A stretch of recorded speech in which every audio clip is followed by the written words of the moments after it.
They called it Eden 6, a green-blue miracle hanging in the far rim just past the Alari belt. It wasn't Earth, but damn close. Oceans like glass, forests untouched, and for once a place where colonists didn't have to wear helmets just to breathe. Families moved in. People dreamed big, built homes, schools, even gardens. My brother Jace moved there with his wife and little girl. Sent me vids every week. They were happy. Then came the flames. It happened at 0342 Terran Standard Time, no warning, no negotiations, no decency. Just orbital strikes. Thermal scans showed over 8 million life signs on Eden 6 at a 341. By 0345, less than 100. Then none, no distress call. No survivors. Just silence and ash. I was stationed on Titan's outer relay hub, working logistics for the 7th Fleet. When the report came through, I thought it was a training drill. Mass casualty simulation. It had to be. No species under the peace accords would risk outright genocide. Not after what we did to the Krell 100 years ago, but the footage came in. Real, raw. Cities melting into glass. Children running before being vaporized. Their father throwing his body over his family, and didn't matter. The beam carved through them like they were dust, and then I saw the street sign in the footage. Valencia Lane. That's where Jace lived. I felt my chest go cold, my throat closed. I watched my brother die 20 times that morning. I memorized the way the house cracked in half. I rewound it over and over, like I was punishing myself for not being there. The bastards who did it? A coalition of alien races who called themselves the Varn Dominion. They'd claimed Eden 6 was in disputed space, a bureaucratic technicality. They said our colonists had trespassed. Their official statement to the Galactic Assembly. We exercised our right to defend sovereign territory. Casualties are regrettable. Regrettable, the Assembly held emergency talks. Diplomatic channels were opened. Sanctions were considered. They asked us to show restraint. Restraint. After 8 million human lives were wiped out in 4 minutes, President Doran gave the aliens 72 hours to surrender every officer involved. They didn't even acknowledge the message. Instead, they mobilized. Moved ships to nearby sectors. We intercepted comms. They thought we'd back down. That humanity had grown soft after a century of peace. That we were too comfortable, too fat with luxury and pride. They forgot who we were before peace. They forgot what we built in the dark. I was transferred to Command Center Helios 2 days later. High orbit over Mars. We weren't planning sanctions. We weren't writing speeches. We were waking monsters, 500,000 dreadnoughts. Ships that had never seen daylight. Stored in hidden docks buried in moons. Carved into asteroids, floating silent in black space. Each one carried enough firepower to erase a planet, not conquer it. Erase it. The human fleet hadn't been used in 94 years, but every one of those ships had been maintained, upgraded, perfected. We called them the Silent Suns because they waited. They remembered. We launched in silence. No broadcasts. No threats. Just coordinates. The fleet moved like a tide of steel across the stars. My dreadnought, the harrowing light, took point. I stood on the bridge and stared out into space, not as a soldier. Not even as a man. Just as a brother, a son. A human who had lost family to a lie wrapped in protocol. I wasn't interested in peace anymore. The galaxy needed to remember who we were. We arrived in orbit above Voltar Prime 20 hours later. It was the nearest Varn Dominion hub, a trade nexus, heavily fortified with orbital cannons and defense grids. In theory, it should have been untouchable. In practice, it lasted 8 minutes, and that's only because we were surgical. The first shot came from the Vindicator's Maw, a Dreadnought-class Omega Eris variant. It pierced their planetary shield with a hyperpulse torpedo, something we weren't even supposed to have. Banned under the Fourth Accord. Didn't matter. The shot hit the atmosphere and ripped a hole through their northern hemisphere so wide their ionosphere collapsed. The temperature dropped by 50 degrees in minutes. We didn't hit civilians, not this time. But we let them see us. We disabled their comms but streamed footage of Eden 6 on loop to every screen on their planet. Schools, offices, even military command. No commentary, just flames, children screaming, ash falling from the sky. They needed to understand why we came. I didn't speak a word during the entire operation. I watched my crew, hardened men and women who'd trained for decades, move like ghosts. No jokes, no chatter. Just revenge wearing a uniform. Admiral Sorin, our fleet commander, sent a single encrypted message back to Earth. Voltar has fallen, proceeding to core sectors. No resistance expected, no survivors promised. The galaxy tried to pretend like it was watching history, but this wasn't history. This was a reckoning. 3 days later, we reached Res 9, another Dominion world. This time they were ready, or thought they were. 42 alien cruisers formed a blockade. Their signal hailed us before we breached range. This is Res Command. Stand down or be destroyed. Any further aggression will be seen as a declaration of war. We didn't answer. Instead, we launched a data burst to their network, the same one from Volta. Eden 6, glass, screams. The worst thing we had, they fired first. Bad mistake. The harrowing light activated its graviton arc array, a weapon so destructive we weren't allowed to even test it during peacetime. It bent light around the enemy ships, then folded space in on itself, turning the cruisers into crushed metal flowers. No debris. No escape pods. We didn't just want to win. We wanted them to remember what happens when you touch Earth's children. After the battle, we found survivors in the Res Capital bunker, mostly government officials and military brass. Our ground team pulled them out, lined them up, and streamed their trial live to every corner of Dominion space. No judges. No juries, just facts. The command that authorized the Eden 6 bombardment was signed by one of the Res High Admirals. He claimed he thought it was an abandoned rebel camp. He died with a bullet between his eyes. We didn't bomb Res, we left it intact. Because fear works better than ashes, I started dreaming of my brother again. In the dreams, he was still whole, still smiling. His daughter would run to him and jump into his arms. They'd sit under that big tree on Valencia Lane, the one with the swing he built himself. Then the sky would start to glow orange. She'd look up and ask, "Uncle, what's that light?" And I'd wake up, gripping the railing next to my bunk, my nails bleeding into my palms. I stopped sleeping after the 4th dream. It was easier that way. By week 2, the galaxy had changed. The Dominion collapsed on itself, losing 5 major systems and begging for peace. But the Assembly was powerless now. Every broadcast from Earth made it clear. This wasn't a war.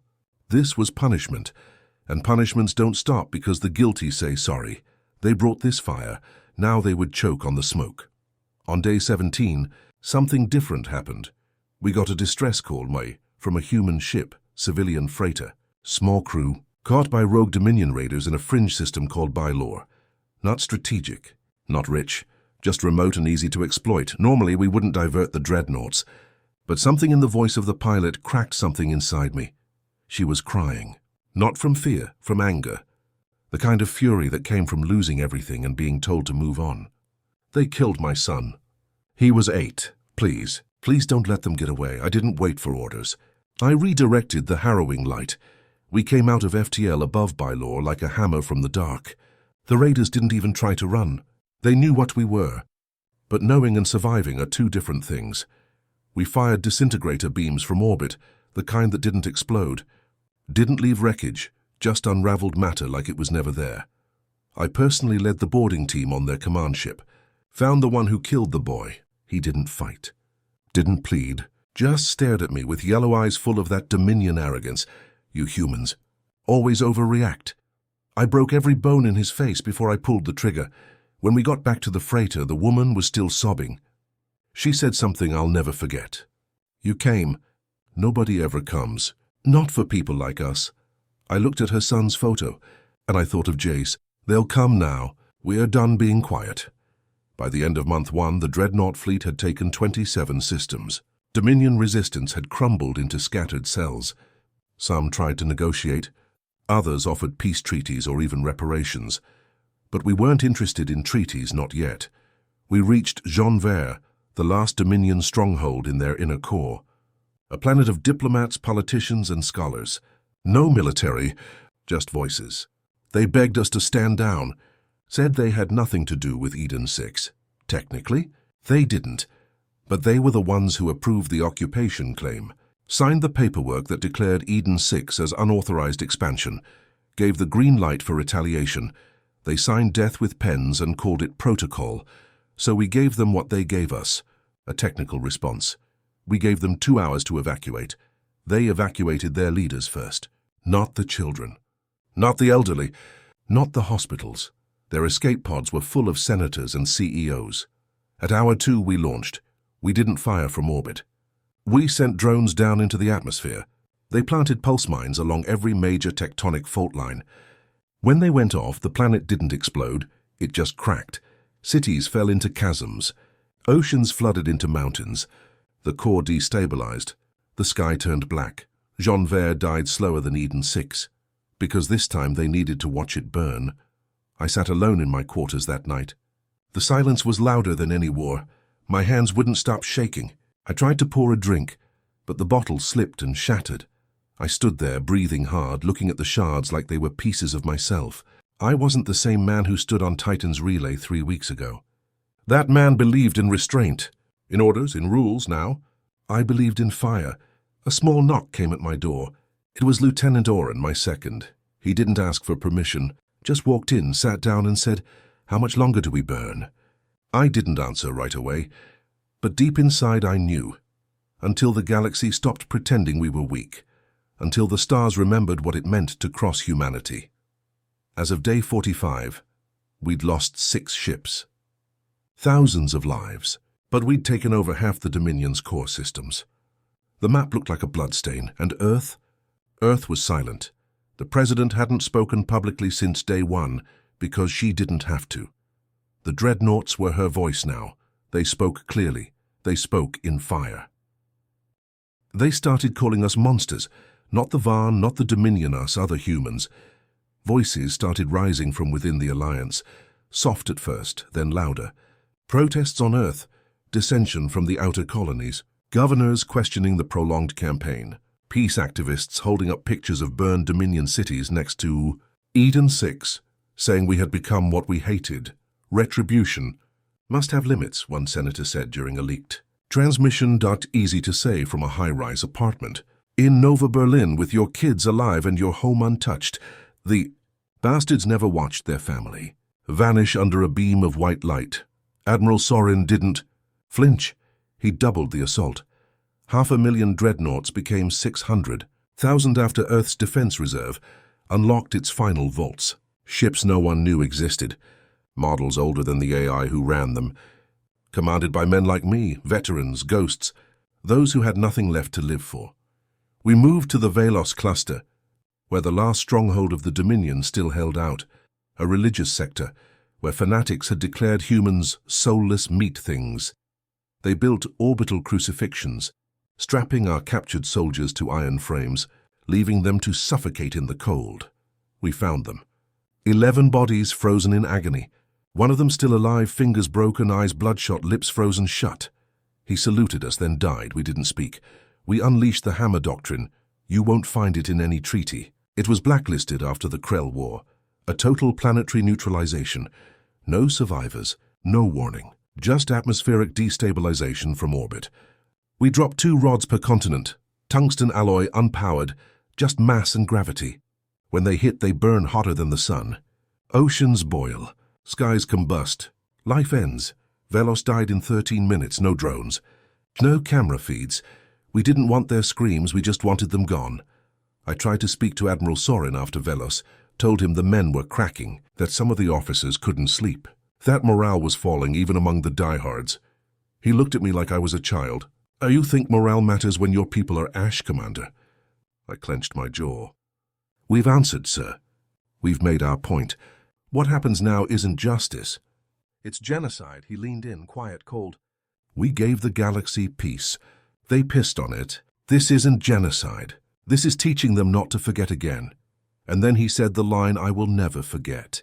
If we have to become monsters, so our grandchildren can sleep in peace, then so be it. He walked away. Left me standing there with my thoughts. But here's the thing about vengeance. It doesn't leave room for thought. It feeds off silence, off rage, off memory. And I had too many memories. 3 nights after Velos, Lieutenant Oren came into my quarters again. He didn't knock. He looked pale, shaky. I thought maybe he was sick. But then he held up a data slate. His hand trembled. Sir, we just intercepted something. I took the slate and started reading. It was a communique from a Dominion refugee fleet. A peaceful vessel carrying civilians, scientists and their families. They were trying to reach neutral space. No weapons, no escort. They were requesting humanitarian passage. And our command? Authorization granted to destroy, no hesitation. No confirmation of intent. No identification scans. Just a kill order. Oren looked at me like I was supposed to be the man to say, no, I didn't. I stared at that slate, and I didn't say a word. Because a part of me still saw Jace's burnt house. Still heard his daughter's laugh before it was silenced. So I said nothing, and the harrowing light opened fire. Afterward, I threw up in the sink, in the shower, on the floor. I couldn't look at myself in the mirror for an hour. We'd become efficient. We'd become precise. We'd also become hollow. You could walk the decks of our dreadnought now and not hear a single joke. No one flirted in the corridors. No one passed around cigars or talked about home. We just floated, silent, full of fire, carrying out death sentences written in vengeance. I found one of the crew in the med bay, slit wrists, empty eyes. She'd left a note, I didn't sign up to kill children. We didn't hold a funeral, there was no time. Back on Earth, the protests grew. The news feed started using words like overreach, human imperialism. A retaliation turned tyranny. Even allied species like the Therin and Brakari were pulling their support, refusing to supply fuel or rations. Sorin responded by seizing fuel depots from their colonies. When the Brakari protested, we bombed one of their mining moons, not a warning shot. A message, and the message was clear.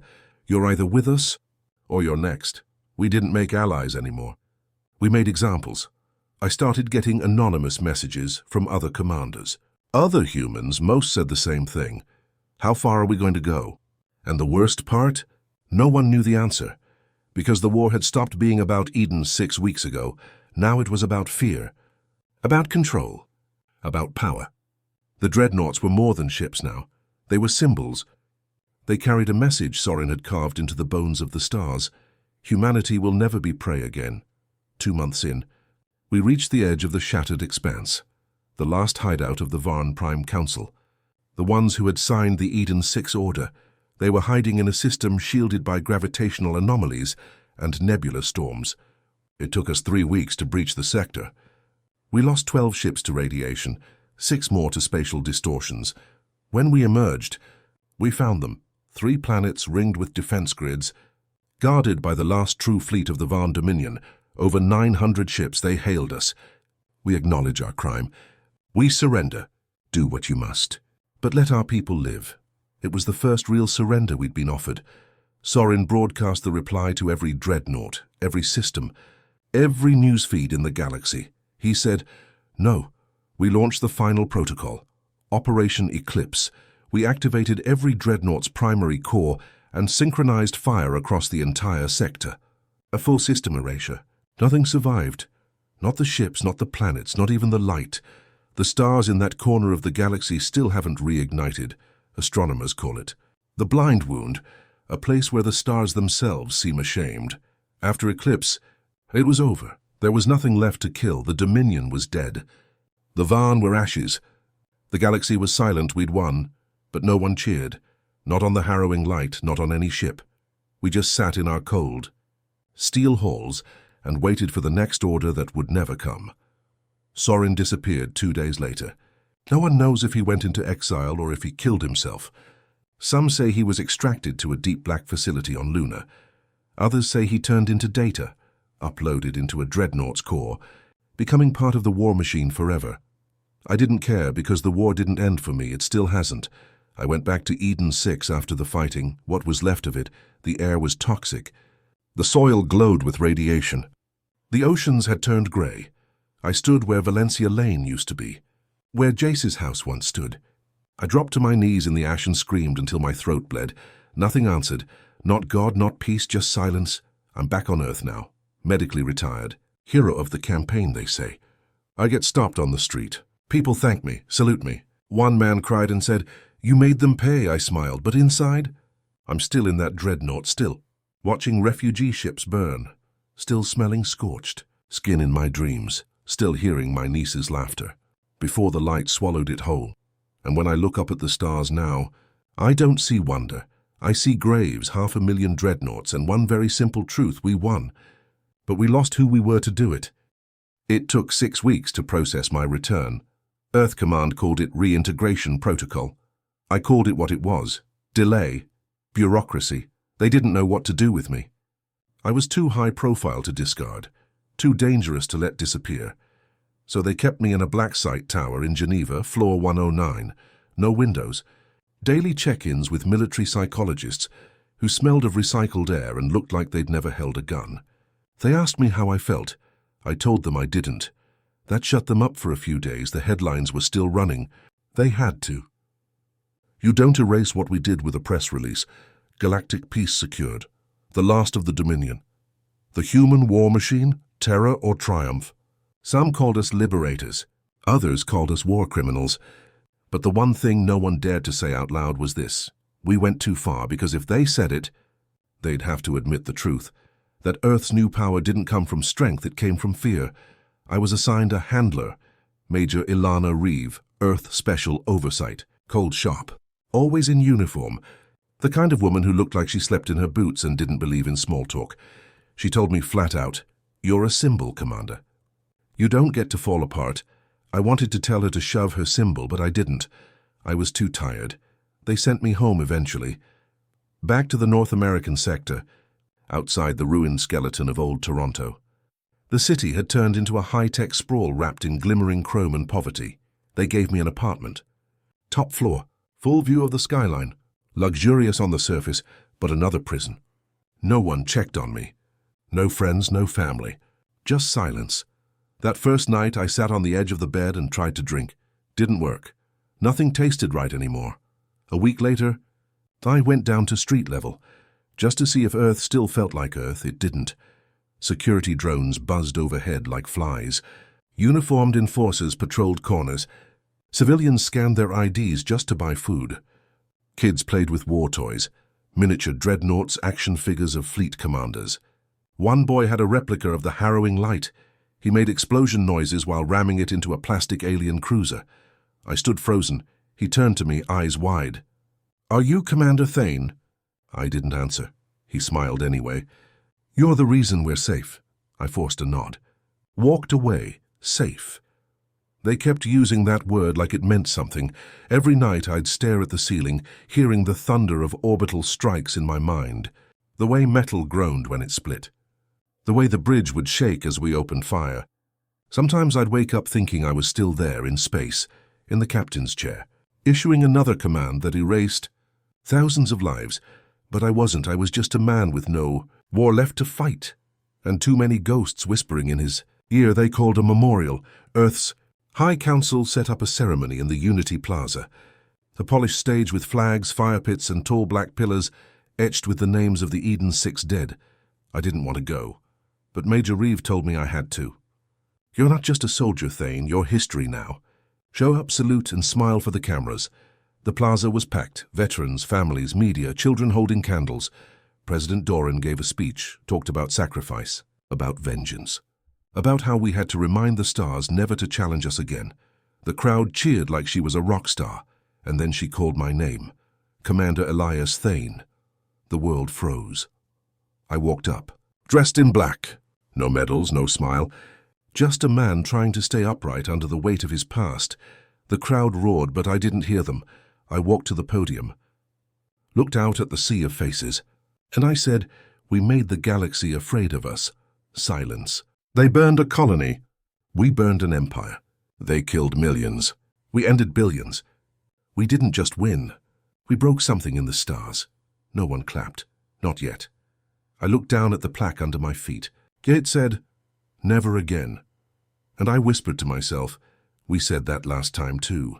They aired the speech everywhere. Cut out the grim parts. Edited it down to make me sound like a proud hero. They dubbed in applause. Played it during military parades. I didn't watch.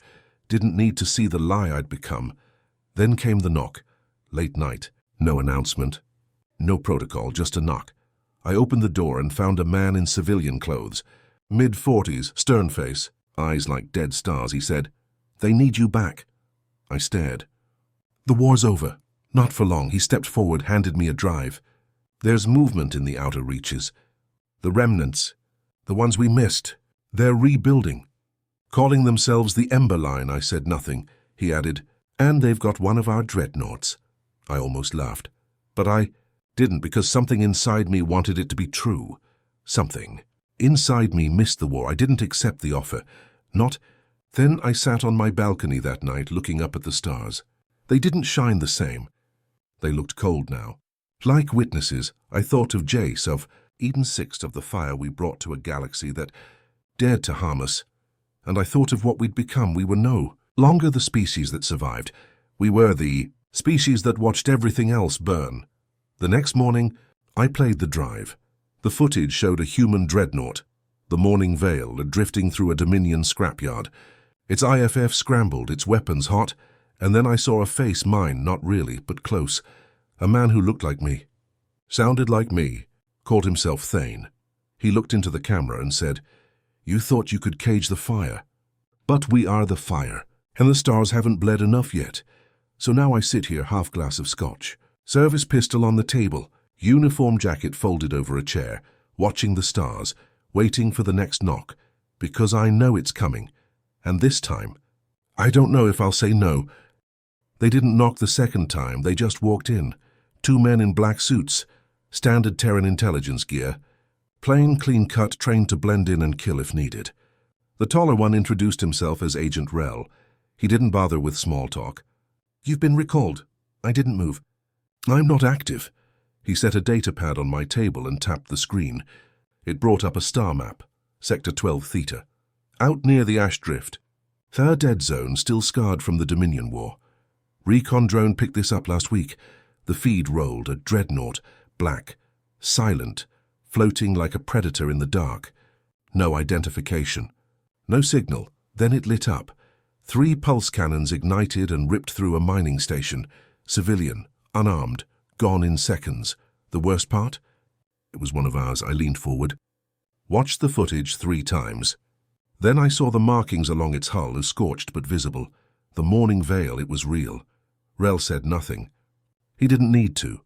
An hour later, I was on a military shuttle headed for Orbital Station Helix 3, a classified base hanging in low Earth orbit. No public registry. No windows. Just steel guns and secrets. I hadn't worn a uniform in months.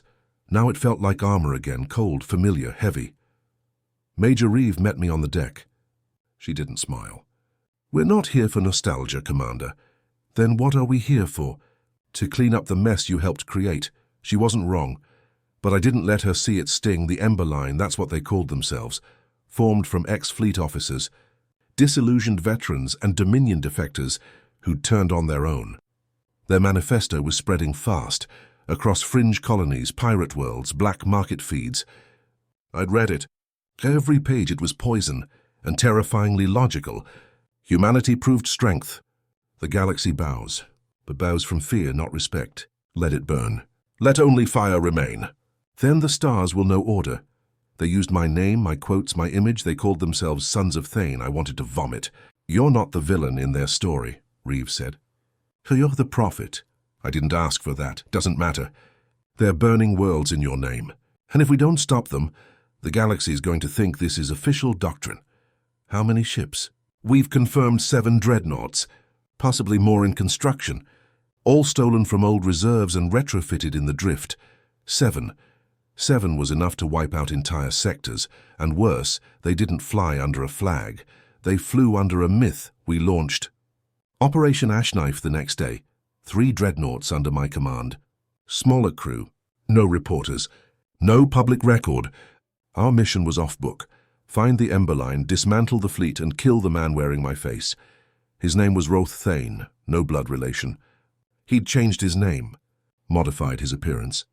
A zealot who believed the war hadn't gone far enough. "Elias showed us the fire," he'd said in one of their transmissions. "I am the one who will feed it." They called him the Flame Bearer. We moved quietly, no fanfare. No speech, just cold stars and a silent course to the edge of the drift, where the laws of physics bent and shadows lived longer than they should. We passed through the remnants of battles I'd fought years ago. Fields of broken ships, static-filled beacons, floating bones in shattered hulls. And somewhere in the dark, the morning veil waited. It hit us first, dropped out of a fold rupture 40,000 clicks off our port side, and opened fire before sensors even locked. We lost a reactor core on the Hammer's wake, one of our escort dreadnoughts. 58 crew gone in a flash, no warning, no declaration, just death. He's not here to talk, Reeves said from the command pit, blood on her cheek from the shrapnel. He's here to burn. I gave the order, return fire, but the veil had been modified. It was faster, sleeker. It danced through space, like it wasn't bound by gravity or caution. Routh wasn't commanding it like a warship. He was piloting it like a religion. We chased him into the nebula corridor, a cloud of gas and magnetic debris so dense it fried long-range scanners. We had to go old school. Line of sight, manual tracking, and gut instinct. That's when we found it, a whole fleet. 6 more dreadnoughts docked inside an abandoned Dominion shipyard. The Ember Line wasn't just real. They were building an army. We had to hit first. I launched all drones, powered primary weapons, and authorized the use of Black Lance ordnance, illegal in every known system, capable of piercing dreadnought hulls in one shot. The battle was chaos. The nebula turned red, ships collided. Fire rained. I watched one of our escorts get boarded, with the sound, screams echoing through open comms as the Ember soldiers slaughtered. The crew with no mercy. We killed 4 of their ships. They killed 2 of ours, but Routh escaped. We found a message. After the battle, a broadcast, timed and planted in our internal systems. Every screen on the harrowing light lit up with his face. My face. His voice was calm, hypnotic. You built a weapon, Commander. You lit the fire. You taught us that peace was weakness. That fear is the only law. And now you want to put the fire out? No, he smiled. You are the father of flame, and you can't kill your own son. Reeve wanted to chase him. I said no, we needed to regroup. Resupply, rethink. Because Roth wasn't just trying to win a war. He was trying to reshape humanity. And every second he stayed alive, more followed him, more believed. Back on the ship, I watched old footage. Of Eden 6, of the war, of my own speeches, clipped and warped into something monstrous. I used to believe we were defending ourselves. Now I wasn't sure what we were anymore. And the thing that scared me most. Routh was better at convincing people than I ever was. He didn't need to be right. He just needed people to believe they'd been betrayed. Reeve came to my quarters the next night. No rank, no orders, just a bottle and silence. You should have killed yourself when the war ended, she said bluntly. Would have saved us all a lot of trouble. I didn't argue, I just poured 2 drinks. We traced him to the Wraith Belt, a stretch of jagged asteroids and abandoned mining colonies that hadn't seen organized life in over 20 years. The place was perfect for someone like Roth. Isolated, chaotic, impossible to scan properly. We didn't get there quietly. The harrowing light took damage just breaching the outer zone. The moment we emerged from fold space, a kinetic storm scrambled our targeting systems and shattered 2 long-range dishes. We lost visual for 13 seconds, and in those 13 seconds they hit us, not with dreadnoughts this time, with whispers. Every comm channel on the ship lit up with fragments, voices that sounded like me. You chose vengeance over honor. You built the fire. We just feed it. You want to stop me, Elias? Look in a mirror. Crew morale plummeted. We had hardened soldiers on board, veterans from Eden 6 and beyond, and still, I watched grown men step away from their posts, trembling, eyes wide like children lost in smoke. Reeve confronted me on the bridge. We're not ready for this. No one is, I said. But we don't get to walk away. She didn't argue. Just reloaded her sidearm and took position beside me. The belt wasn't empty. They'd built something.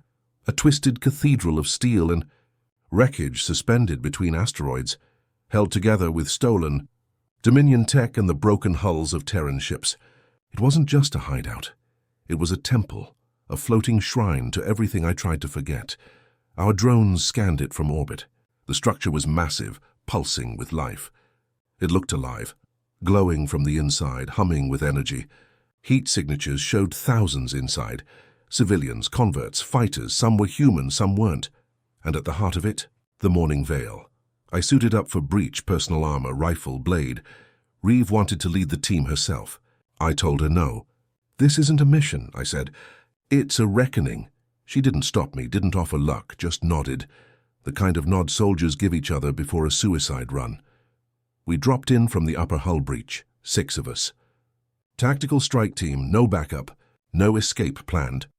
We were inside the ember lines, heart now, and it felt like walking through the inside of my own. Nightmares. The walls were lined with banners, red cloth stitched with the old Terran war sigil, overlaid with my face and the words, "The First Fire." Every hallway echoed with chants. Some were human, some weren't, but the rhythm was unmistakable, almost beautiful in its horror. They were praying to war, and they thought I was the god of it. We reached the core. Chamber. It was a massive hall lit in flickering amber light, filled with rows of followers kneeling before a platform, where he stood. Routh Thane. He wore a blackened uniform, pieced together from old Earth fleet gear and Dominion medals. His face had been surgically altered, jaw like mine, eyes cold and exact. When he saw me, he smiled. The prodigal flame returns. The crowd stood silent, watching. I raised my rifle. "This ends tonight." He didn't flinch. "No, Elias, this is where it begins." He raised his hand and everything went black. I woke up strapped to a steel chair. Dim light. Cold floor. The smell of ozone and sweat. Routh sat across from me. No weapons, no guards. Just a table between us and a war between us bigger than stars. "I didn't think you'd come in person," he said. "I came to kill you," he chuckled. Still thinking like a soldier. Still clinging to the illusion that this war ever ended. I didn't speak. I wanted him to keep talking. Not because I was curious, because I was waiting for the perfect second to snap his neck. "You gave us purpose, Elias," he said. "You showed us what strength looks like. And then you betrayed it. You tried to put the fire out." He leaned in, voice softer now. "The galaxy doesn't need peace. It needs fear, order, fire." "You're not order," I said. "You're just ash pretending to be structure. And you're a corpse pretending to be a hero." He stood, unstrapped me, tossed a sidearm onto the table. "Come on, then.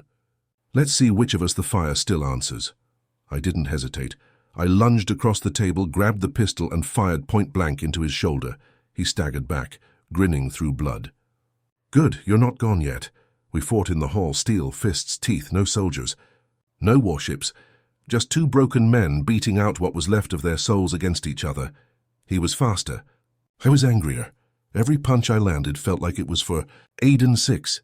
Every hit I took reminded me of every war crime I allowed. We collapsed into the main atrium, the cult, watching, silent. Then Reeves' voice came through my comm. "Elias, now or never." "The place is rigged." I pinned Routh under my boot. He coughed blood and smiled. "Kill me and I become a martyr. Spare me and I become a god." I raised my pistol and whispered, "Burn with me." Then I activated the detonator Reeve gave me, inside my armor. A failsafe, a clean core compression bomb, small enough to erase this entire temple. And everything inside it. Routh's smile faded. He saw it in my eyes that I was done being a symbol, done being fire. "You wouldn't—" "I already did." The world turned white. I shouldn't have survived. A clean core compression bomb doesn't leave remains. It folds space in on itself, collapsing atoms, turning everything into dust in theory. It erases. That's its job, but I woke up not in the temple. Not in the Wraith Belt. In a containment pod, floating through empty space, my ribs were broken. Burn marks laced my skin. My vision was blurred and half my hearing gone. But I was breathing. And someone had pulled me out. For the first time in months, I had no idea who. They wouldn't tell me at first where I was. Who brought me in? Why I was still alive, just painkillers, IV drips, recycled air and the hum of a medical scanner. The face that eventually appeared at my bedside was one I didn't expect. Major Reeve. Her right arm was in a sling. Her jaw was wrapped in synth bandage, but she was standing.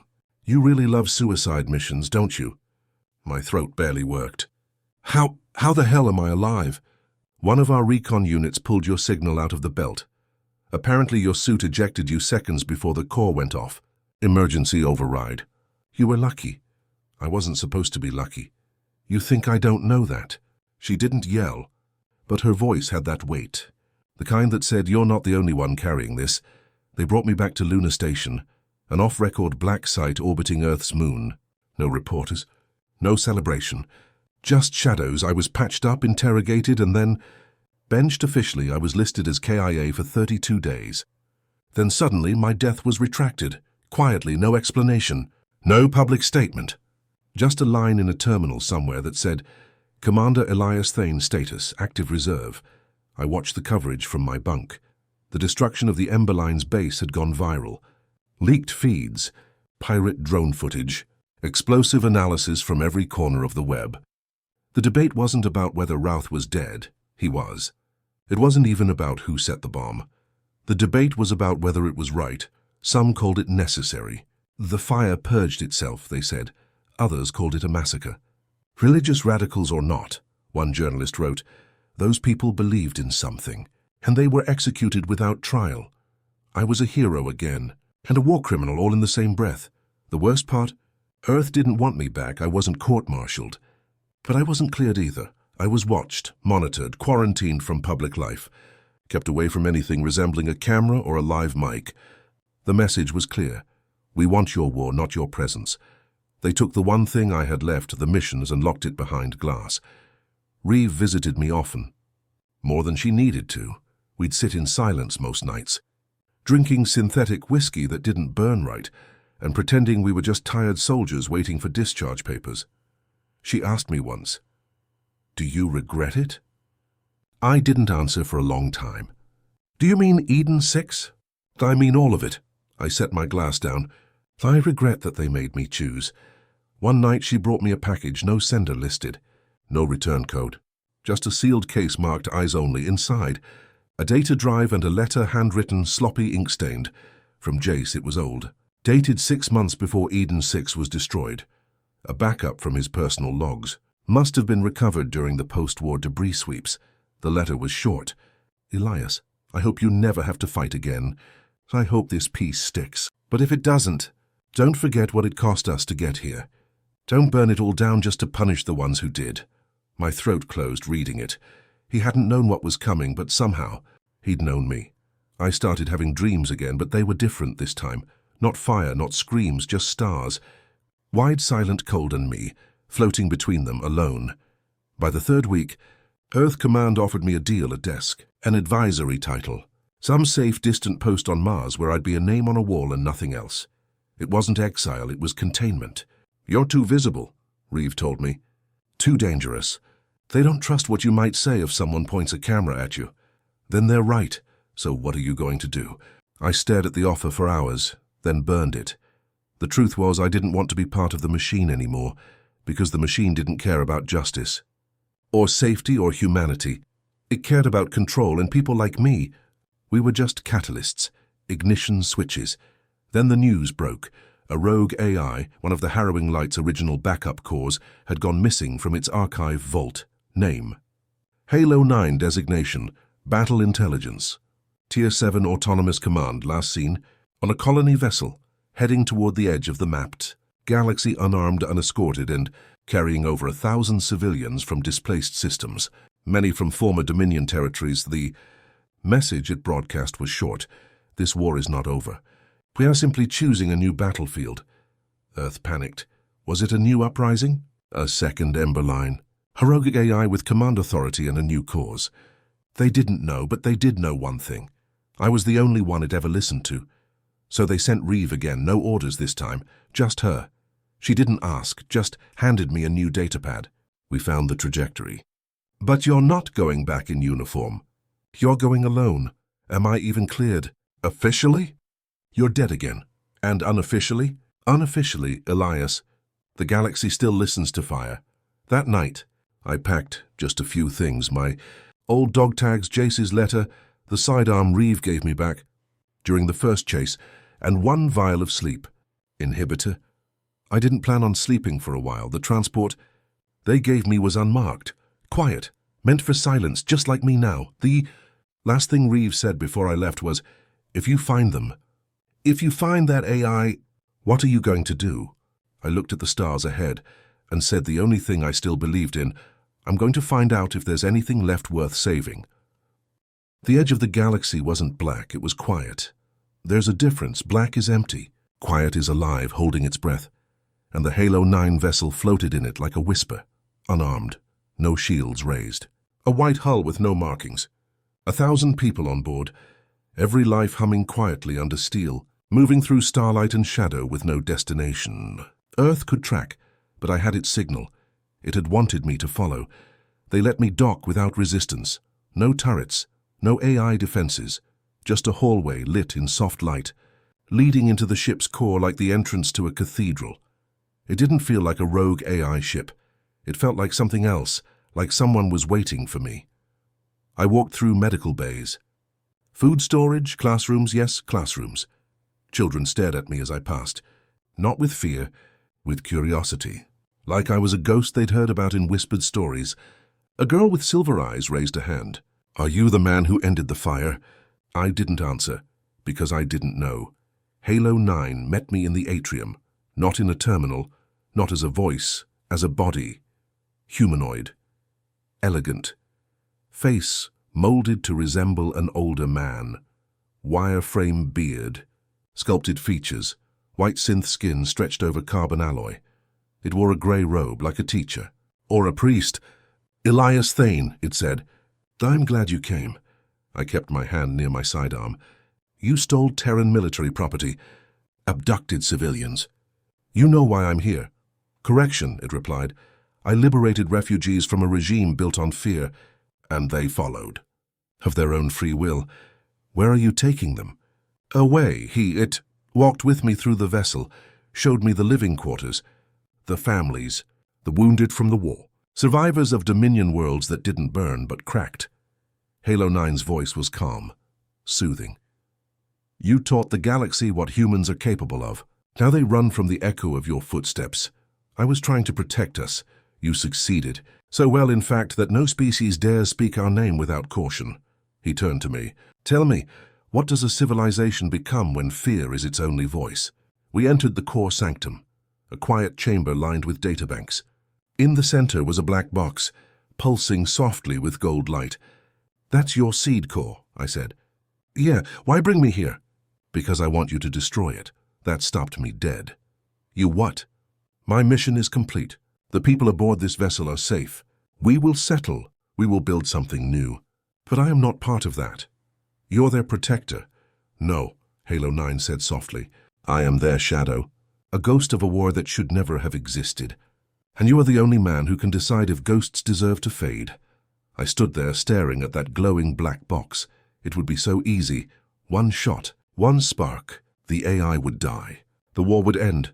No loose ends, no whispers of future uprisings, just peace. But my hand wouldn't move, because for the first time in my entire career I didn't know what peace actually looked like. "They followed you," I said. "No, they followed your legacy. I only lit the road ahead with what you left behind." "And what do they believe?" "That humanity can be more than fire." That stung. More than I expected. "If I let you live, Earth will call me a traitor." "They already do. If I kill you, I bury this for good. Maybe. Or maybe you bury the last proof that fire can end." We sat in silence. I don't know how long. Eventually, the girl with silver eyes from earlier entered the room. She walked straight to Halo 9, took his hand and said, "Can we stay here?" "Is it safe?" He looked at me. "Ask him." I knelt down, looked her in the eyes. She couldn't be older than 6. I saw my niece in her, saw the street where she played, saw the house that burned, and for the first time since that day, I felt something other than rage. I felt hope. I stood, looked at the black box, took a breath and turned my back on it. "Live," I said, "but never forget what it cost to get here." Halo 9 nodded. "Nor what it cost to come back. I left the vessel, no backup. No transmission, just a quiet departure into stars that didn't feel as cold anymore. When Earth asked what I found, I told them the truth.